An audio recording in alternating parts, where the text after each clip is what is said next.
America, we got to get back to doing what's expected of us as free citizens in this democracy. That means being tolerant, being respectful, staying informed, and being engaged. I'm former Congressman Joe Walsh. Follow me here and join the millions of Americans who are renewing their social contract with each other. The social contract, it's on us.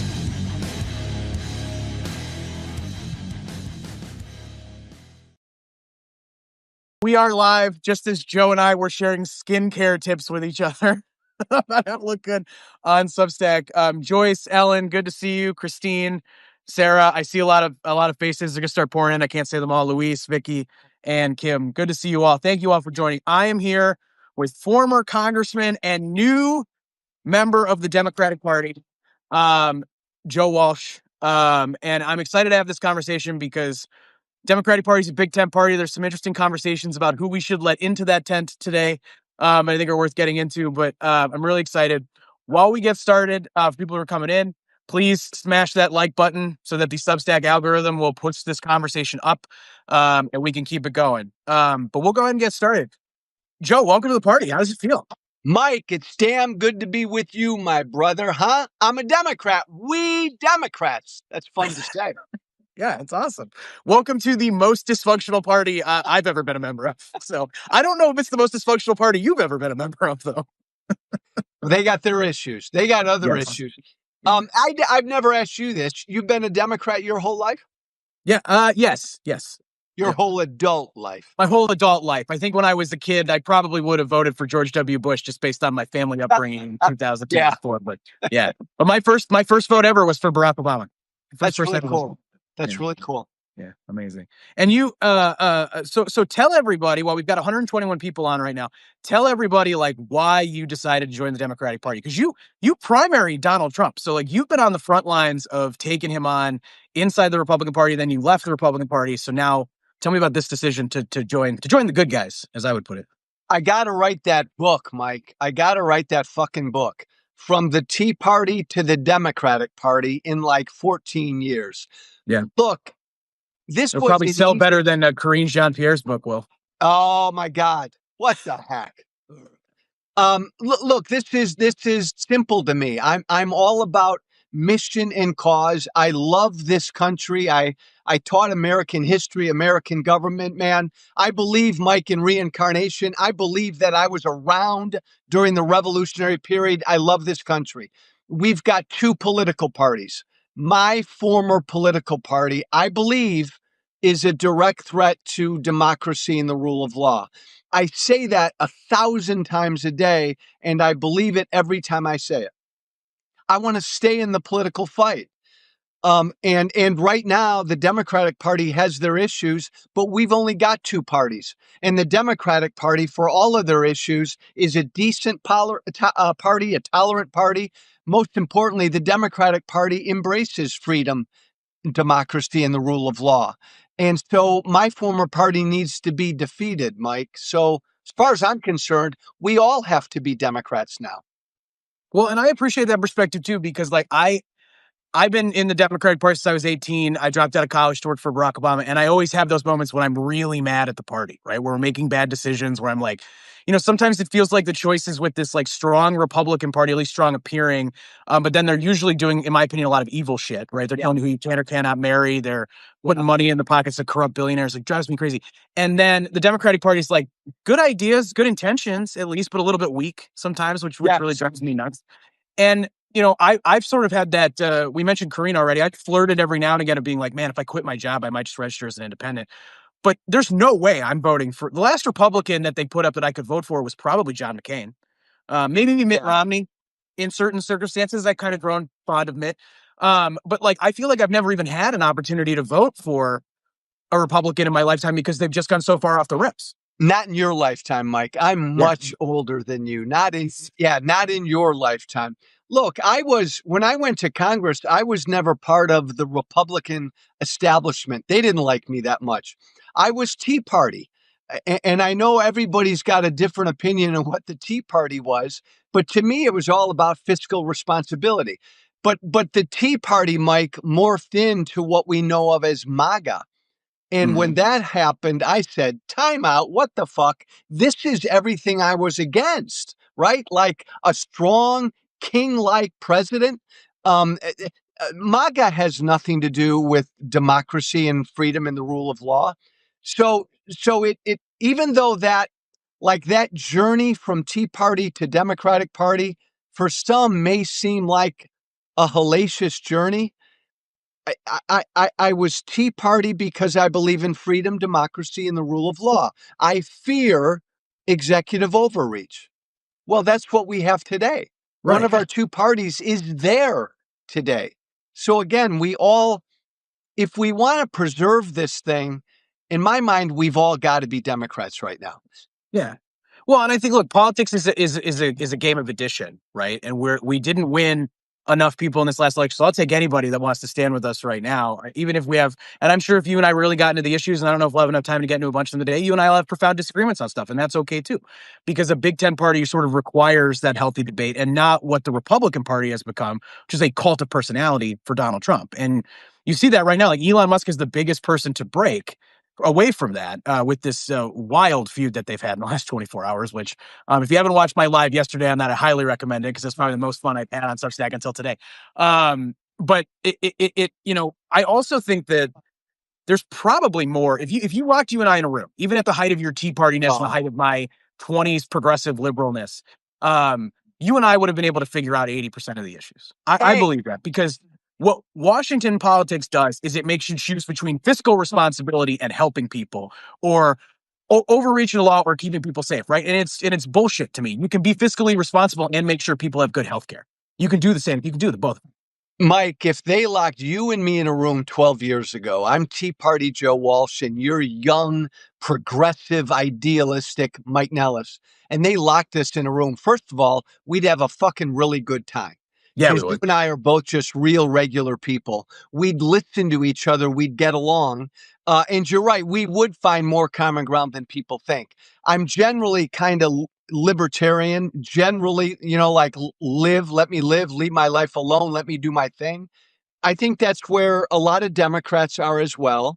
You and I would sit down and probably have a disagreement about the role of government in certain things. Sure. But my God, we could have that debate and that discussion, and we'd find some common ground. We don't do that now. We have one party that you're not allowed to do that now. I think the Democratic Party needs to do that. You talked about a Big Ten. So I think the Democratic Party needs to be big enough to defeat MAGA. They need to have a tent that can include a conservative Dem like Joe Walsh and a progressive Dem like AOC. I say that a lot, Mike, but I really mean that. I mean that. Yeah, and like, look, I honestly like on personal freedom, like I've always been a bit of a libertarian myself. Like one of the issues that radicalized me was watching in 2004, like George W. Bush talk about banning gay marriage. And like, why does the government have a role to tell you who you can or cannot marry? And the modern Republican Party is the party of big government. That's what it is. They want to tell you who you can marry. They want to tell women what they can do with their bodies. They want to tell you, they want to go after IVF technology and make it harder for people with fertility issues to be able to have kids and how many and when. And they want to tell young men what pornography they can or cannot look at on the internet. And like, that's super weird to me. And barring stuff like revenge porn, they should like obviously like handle stuff like that. But to me, it's when we need the government to take action is when there's a clear public safety concern that needs to be addressed. Mike, I was Tea Party because I revere freedom more than anything. This Republican Party is the antithesis of freedom. I mean, they're revoking student visas from people who just simply wrote a fucking op-ed. The Democratic Party is the more pro-freedom party. That's why I'm most at home in the Democratic Party. But everything you and I are saying is right. And every fucking young guy out there ought to be voting for Democrats over thinking like Trump and Musk are real men. They're the fucking antithesis of real men. Right. Young men want freedom. Democrats need to know how to speak to young men. Well, the Democrats have to start by just speaking to young men too. The other thing is like we don't We don't show up. And I've made this point like 1,000 times, is that if you live in a rural community, if you live in a small manufacturing town where the jobs have been pulled out, if you're a young man under 30 right now, you're the first generation of men ever, probably in the history of the world, that's going to make less than the women of your age. Yeah. And that has profound societal consequences. And you get a lot of people on the left who go, well, white men like you and I, Joe, have always had the power and influence in society, which is true. It's objectively true. However, if you're 22 and you're trying to figure out how to get a job and a mate and buy a house, it doesn't matter to you. So if the Republicans roll in and Donald Trump rolls in and Andrew Tate rolls in and says, is there a lot of static coming for you, or is that just me? You. Okay, just me. As long as other people don't hear the static, I'm just making sure. But if Andrew Tate and Donald Trump and Elon Musk come in and blame it all on women and minorities and effete liberals, by the way, my guess is when they attack effete liberals, they're talking about you and I. I don't know anything effete about either of us. Maybe just using the word effete makes you what I don't know. And nobody shows up to go, hey, I think that's wrong. Here's what's actually happening. Here's the experience. Like, we're going to lose those people. And that's what drives me nuts. Like, maybe I don't need to go to rural Georgia and win 50% of the vote. Maybe that's not possible anymore. But if I peel off 5 or 10%, wow, it's a lot easier to reelect John Ossoff. It's a lot easier to elect Kamala Harris in last November. We got to show up. Mike, that's so true. Like, I was out campaigning for Kamala Harris every single day for 3 months in one battleground state after another. And what I heard from kind of a lot of men in their 30s and 40s and 20s who are kind of in the middle, just regular guys, they all told me a variation of the same thing. Joe, I understand Trump's an asshole. I know he's an asshole. But the Democrats kind of look down on me and don't understand my life. There's so much truth, Mike, to all of that. By the way, Trump is an asshole. He's a bad, 100%. horrible human being. But like the Democrats have a lot of different constituencies, and I think we Democrats, we kind of aren't listening to all of our constituencies, and it gave Trump, who's a fucking demagogue, an opportunity to leap onto young men and feed them a bunch of bullshit, because Democrats were not speaking to them and listening to them. We got to change that. And we've got to talk like just regular guys. We can't talk like politicians. No, and I mean, I think the whole Democratic Party's become too risk-averse. I'm going to fix it sounds like it's my Wi-Fi. I'm going to fix it. Just give me half a second. Yeah. If I disappear for a second, I'm coming right back. You got, don't anybody leave. Don't anybody leave. I'm still here if you can hear me. No, I'm connected to my Wi-Fi. I don't know what's going on. Good. I'm sorry, everybody. You do sound good. I mean, you sound fine. Right. I don't hear static. All right, we had a couple people in the chat say that they could hear the static, but that's okay. I mean, this is the thing. You talk about like Trump being an asshole, but I think something that people need to understand about men, and I don't know if this is your experience, but like, we like an asshole. And my dad would say, like, that guy's an asshole, but he's my asshole, you know? And like, I have mine. And I don't know if that's as prevalent enough for women. I don't walk in those shoes, so I don't know. But like, I like David Portnoy because he's an asshole. I don't agree with everything he says, but I like him. I like Pat McAfee because he's my asshole when I'm watching sports. And that's just a little bit of a different take on it. And you say that sometimes and people go, how can you like Pat McAfee? He said this thing at that time. And I go, I'm watching a football game right now. And that's the way a lot of people feel. They bifurcate their politics with their culture and their entertainment. And that's how you get a Joe Rogan who says grotesquely stupid shit, but then also has really interesting conversations every now and again. We need a little bit more of that, and not to throw the baby out with the bathwater every time somebody says the wrong thing. Completely. And look, asshole isn't strong enough. And I agree with you when it comes to asshole. I was a political asshole. That's okay. I get all of that.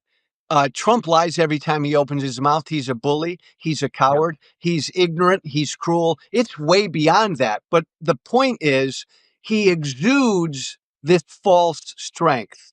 Mm-hmm. And for some reason, a lot of Democratic politicians, our male Democratic politicians, are afraid to do that.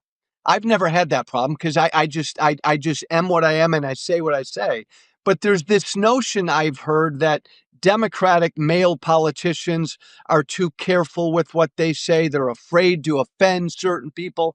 Fuck that. We have a country to defend right now, and we got to stop that. Yeah. Well, and I think so much of it happens. It's a well-intentioned movement where women have had more of an opportunity to lead, people of color have had more of an opportunity to lead, and we shouldn't do anything to get in the way of that. But in that last 10-year period, coming out of Me Too and Trump's election and the Women's March, a lot of men, myself included, I think, took a step back and say, we're going to let other voices go forward. We're going to create more space for people, which is absolutely right.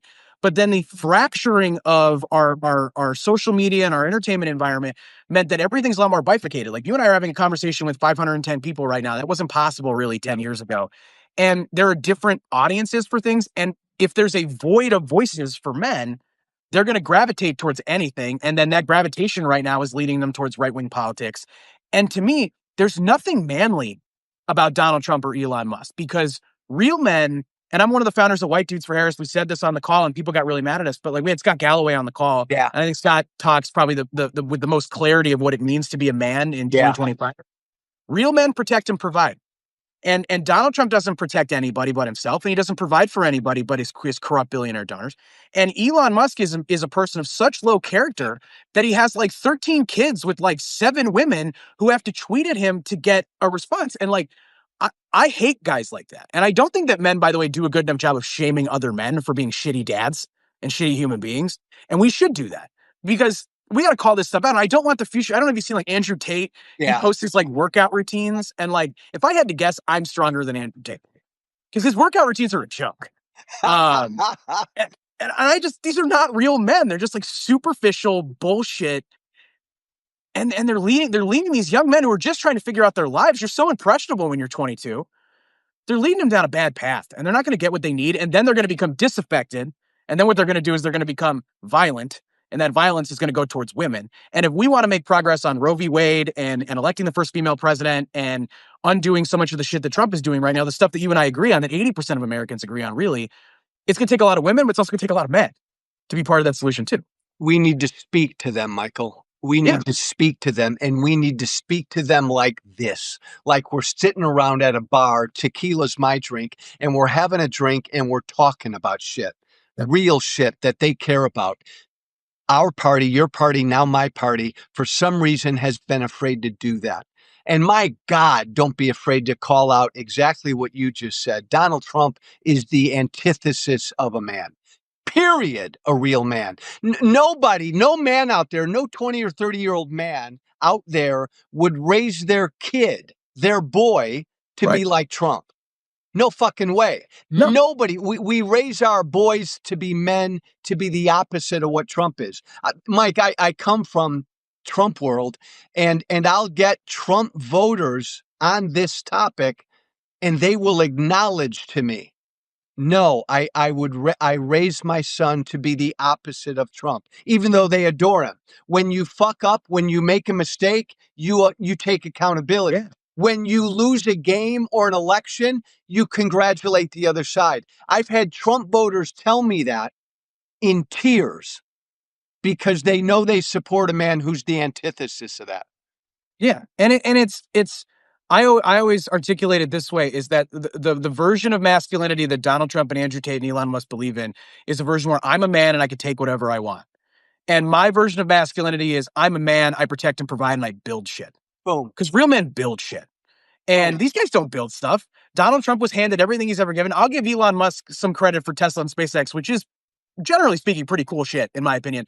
But also, he acts like he was he's a self-made billionaire. He was born on third base. Yeah, his dad owned a gold mine or a silver mine or something like that. So it's not the same. And Tate is also Tate is a predator, right? So these are not people who are building things and contributing to society. Even right now, Donald Trump's getting so much credit from the electorate by creating the appearance of progress on issues, because there's so many executive actions, most of which get thrown out. And the reason my Substack is called Endless Urgency is because I want to see that type of urgency for the Democratic Party, but to help people.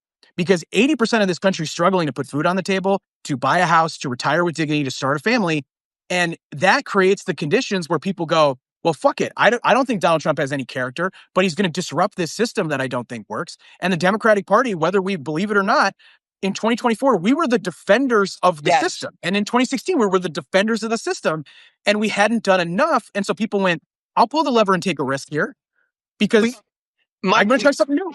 Yeah, we can't be afraid of populism. I've been saying this for a long time. We live in a populist moment. We've been in a populist moment for a long time. What does that mean? Just what you said. It means average, regular folk are pissed off at a political system that ain't listening to them and ain't delivering for them. So along comes a populist, Donald Trump. He's an evil populist. He's a bad populist because he appeals to our fears and he tries to divide us even further. But Democrats, we Democrats, have ignored, have not recognized this populist moment. We need righteous populists, good populists, as you said, on our side.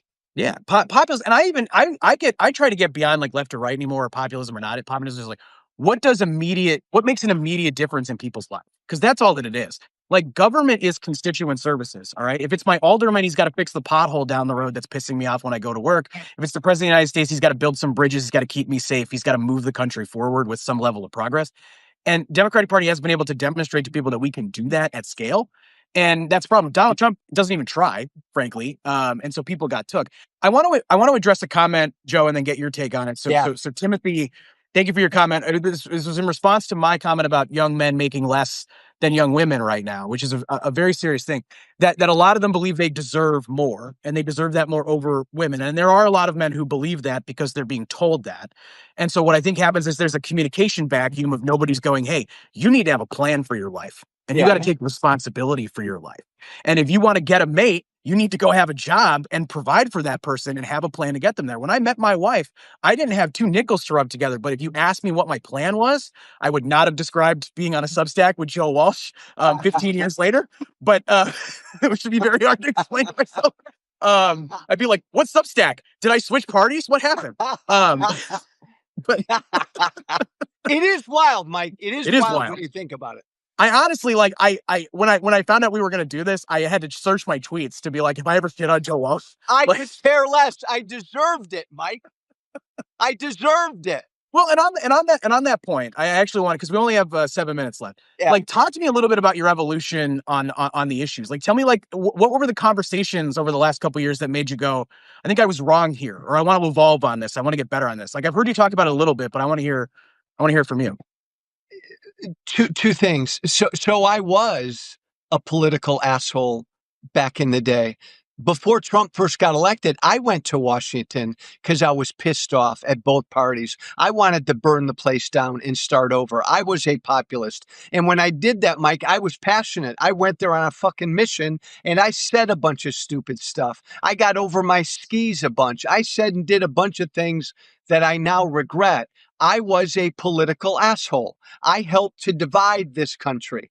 After I turned publicly on Trump 7 years ago, and by the way, he's the one that woke me up, because when he first won, Mike, I looked at him every day and I thought, oh my God, is that what I've sounded like?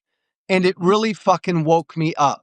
Isn't there some like infamous Hillary Clinton tweet that you sent about the election in 2016? Oh, the musket tweet. The musket one, yeah. By the way, I get beat up for that one. That was a damn good tweet. I said if Trump doesn't win, I'm grabbing my musket and charging to Washington. All I meant by that was I'm going to defend my freedoms. A musket. But can I also just say though that, like, and I wrote a piece this week about like embracing people who are disaffected. Like, you have done the work. Like, you have taken the time to go, I was wrong. I got in with the wrong people. I was looking at the world in the wrong way. Like, I just appreciate you for doing the work. Well, and that's hard to do.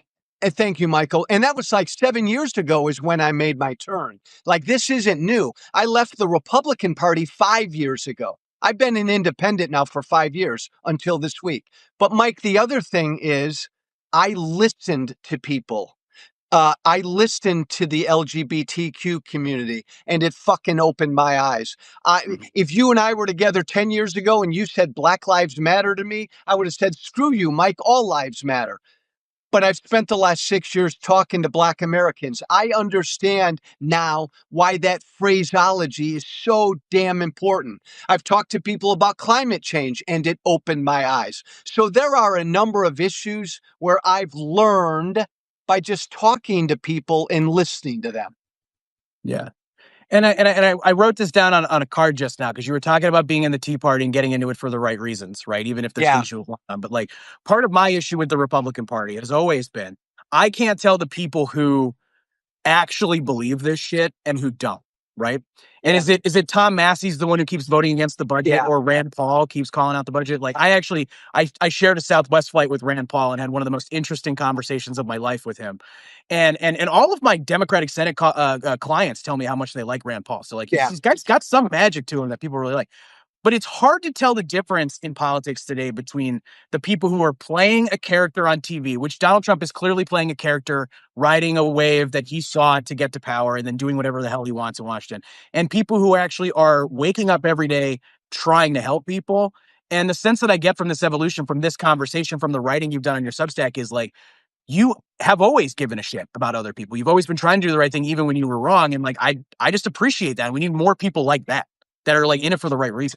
I've always, Michael, been driven by the issues. I could never, ever say or do anything I didn't believe, which is why I had to turn against Trump 7 years ago, even though by doing so, I took a fucking blowtorch to my career. No regrets. So this journey makes sense. And by the way, the journey I've been on from being an asshole to a woke, enlightened person who wants to understand people, this is the journey the country needs to go on, because the two parties aside, we're at a real dangerous point in it right now. In my life, I've never seen it like this, where we hate the people we disagree with. We got to stop that. Yep. And I truthfully, I talk about this all the time. I don't hate people who voted for Trump. And I have a lot of empathy for people, because most Americans just trying to figure out which party is going to help them. And both political parties have not done a very good job, at least in my lifetime, helping people. And everything's more expensive. So it's obviously, I believe that Donald Trump is way worse than the worst Democrat that we could put up, which would be like, I don't want to say names because I'll get yelled at. But like, you know, I still believe that. So we've got like 2 minutes. I want to give you the final word. Tell people where they can find you. Add any last button, but I know you have to run at the top of the hour. First of all, Mike Nellis, it's so damn good to meet you. I wish you and I had been locked up in that room 13 years ago. I would have turned you around a little faster. Oh my God, this fallacious journey I've been on, you would have helped me cut it in half. Honestly, I would have joined your 2020 campaign and primary Trump just for the laughs. Look, this is the last political move I make, and I will retire and die as a Democrat, because everything you and I have been talking about, like the price of shit and having a good job and providing, that's all super important. How government can help you improve your life, I get that. We Democrats got to provide answers to that. I get it all. But we Democrats also need to educate the American people right now and not drop off of the fact that the guy in the White House is the very thing our founders feared. And this is not normal. And sending the attorney general after your political opponents is not normal. And disappearing people off of our streets without fucking due process is not normal. This guy is a threat to everything we believe in. I want Democrats to be pissed off about that, and to force young men and all Americans to address this. This is about your job, and your life, but this is also about the country.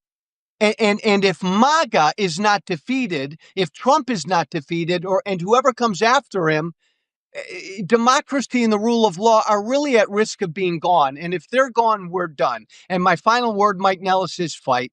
I'm a Democrat now. If I can do nothing but help Democrats learn how to fucking fight, this move will have been worth it.